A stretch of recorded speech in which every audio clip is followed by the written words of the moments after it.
अस्सलामुअलैकुम दोस्तों, मैं हूं इमदादुल्ला। एमएम कंप्यूटर्स पर आप सभी को खुशामदीद कहता हूं। दोस्तों, आज मैं आपकी खिदमत में इम्पेज उर्दू का लेसन नंबर 7 लेकर हाजिर हुआ हूं। पिछले वीडियो में हमने पिक्चर बॉक्स टूल्स के बारे में जाना था और आज हम ग्राफिक्स बॉक्स टूल्स के बारे में जानेंगे।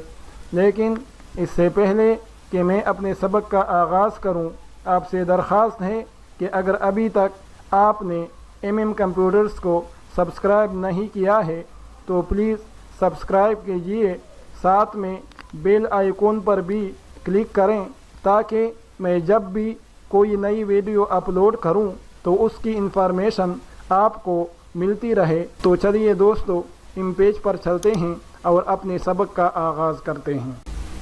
तो दोस्तों, ये हैं ग्राफिक्स बॉक्स टूल्स। इन तीनों टूल्स की मदद से हम मुख्तलिफ़ शक्ल व सूरत के मुख्तलिफ़ शेप्स के अंदर 3 तरह के ग्राफिक्स बॉक्स बना सकते हैं।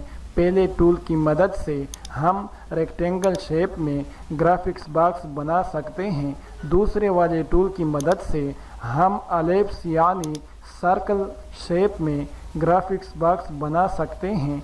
तीसरे वाले टूल की मदद से हम राउंडेड रेक्टेंगल शेप में ग्राफिक्स बॉक्स बना सकते हैं। अब अगर इनमें से किसी भी बॉक्स को हम एरो टूल की मदद से सेलेक्ट कर लेते हैं तो आप देख सकते हैं कि रिबन बार में यहाँ पे हमारे पास कुछ प्रॉपर्टीज़ आई हुई है।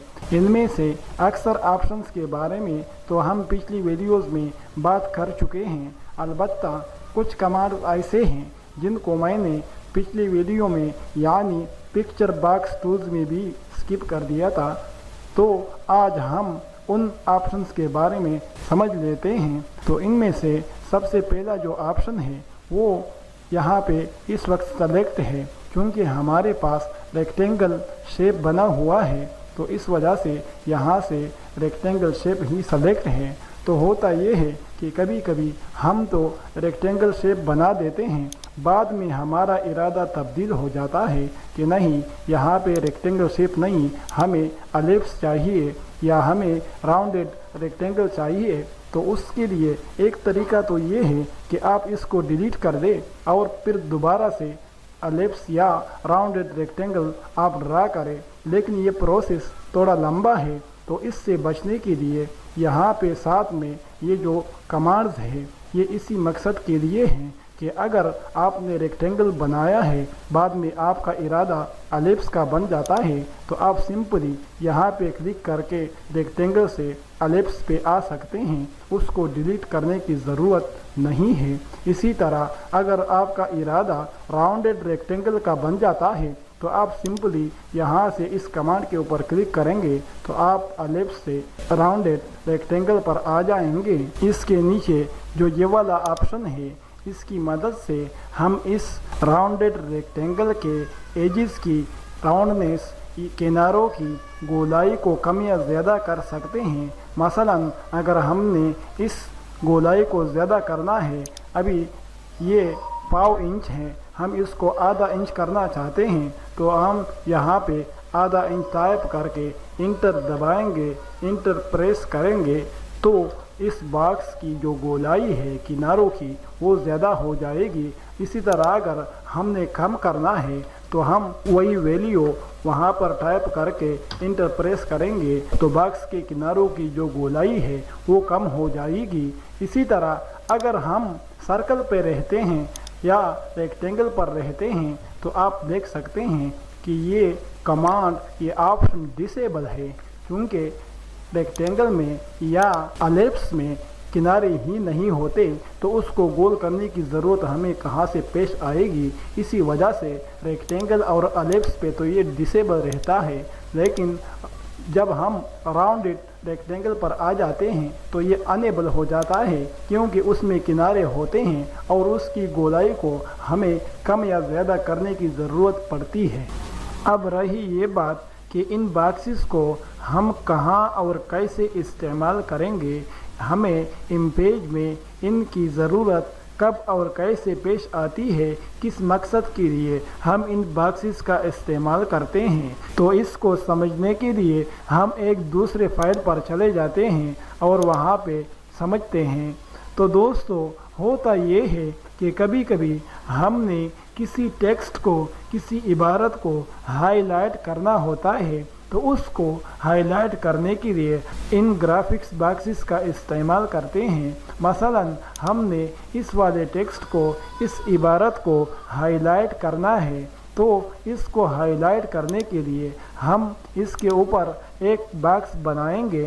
باکس کو بنانے کے بعد ہم اس کو اچھی طرح سے ایڈجسٹ کریں گے تاکہ یہ زیادہ آگے پیچھے نہ رہے، بلکہ عبارت کے اوپر یہ فٹ رہے، فٹ بیٹھے۔ اس کے بعد ہم اس باکس کے اندر بلیک کلر فل کریں گے، تو چونکہ ہمارے ٹیکسٹ کا کلر بھی بلیک تھا اور باکس کا کلر بھی بلیک ہے، اس وجہ سے ہمارا جو ٹیکسٹ ہے وہ ہمیں دکھائی نہیں دے رہا ہے۔ تو اب اس کو سامنے لانے کے لیے ہم کیا کریں گے کہ اس عبارت کے، اس ٹیکسٹ کے کلر کو ہم وائٹ کریں گے تاکہ بلیک کے پیچھے سے یہ ہمیں دکھائی دینے لگ جائے۔ لیکن اب بھی ہمیں اس باکس کے پیچھے سے ٹیکسٹ دکھائی نہیں دیتا، تو اس کو سامنے لانے کے لیے ہم اس باکس کو سلیکٹ کر کے ایڈٹ کے مینو میں جائیں گے، سینڈ ٹو بیک پر کلک کریں گے، تو ہماری جو عبارت ہے، ہمارا جو ٹیکسٹ ہے وہ ہمارے سامنے ہائی لائٹ ہو کر ظاہر ہو جائے گا۔ اسی طرح اگر آپ نے کسی ہیڈنگ کو ہائی لائٹ کرنا ہے تو اس کو ہائی لائٹ کرنے کے لیے بھی سیم طریقہ اپنا کر آپ اپنے ہیڈنگ کو، اپنی عبارت کو اچھی طرح سے ہائی لائٹ کر سکتے ہیں۔ اس کے بعد ایک اور کمانڈ کے بارے میں بھی ذرا ہم جان لیتے ہیں، جس کو ہم نے پچھلی ویڈیوز میں اسکپ کر دیا تھا، چھوڑ دیا تھا، اور وہ ہے یہ والا کمانڈ، یعنی رن اراؤنڈ کمانڈ۔ تو دوستو ہوتا یہ ہے کہ اگر ہم عبارت کے اوپر کسی باکس کو ڈرا کر دیتے ہیں تو ہماری جو عبارت ہوتی ہے وہ کھسک کر سائڈ پہ ہو جاتی ہے۔ اب اس چیز کا تعین کرنے کے لیے کہ ہماری جو عبارت ہے، ہمارا جو ٹیکسٹ ہے وہ اس باکس سے کتنے فاصلے پر ہو، اس چیز کو متعین کرنے کے لیے اس کمانڈ کا استعمال کرتے ہیں۔ تو یہاں پہ جیسے ہی ہم اس پر کلک کر دیتے ہیں تو یہ ڈائلاگ باکس ہمارے سامنے کھل جاتا ہے۔ اب اس میں ہم اس چیز کو متعین کر سکتے ہیں کہ ہماری جو عبارت ہے، ہمارا جو ٹیکسٹ ہے وہ اس باکس سے لیفٹ، ٹاپ، رائٹ، باٹم میں کتنے فاصلے پر ہونا چاہیے۔ تو آٹو طور پر یہاں پر یہ ویلیوز ہوتی ہے، لیکن اگر آپ چاہتے ہیں کہ یہ ویلیوز کم یا زیادہ ہو تو اتنا ہی ٹائپ کر کے آپ اپنی عبارت کو، اپنے ٹیکسٹ کو باکس سے اتنے ہی فاصلے پر لے جا سکتے ہیں۔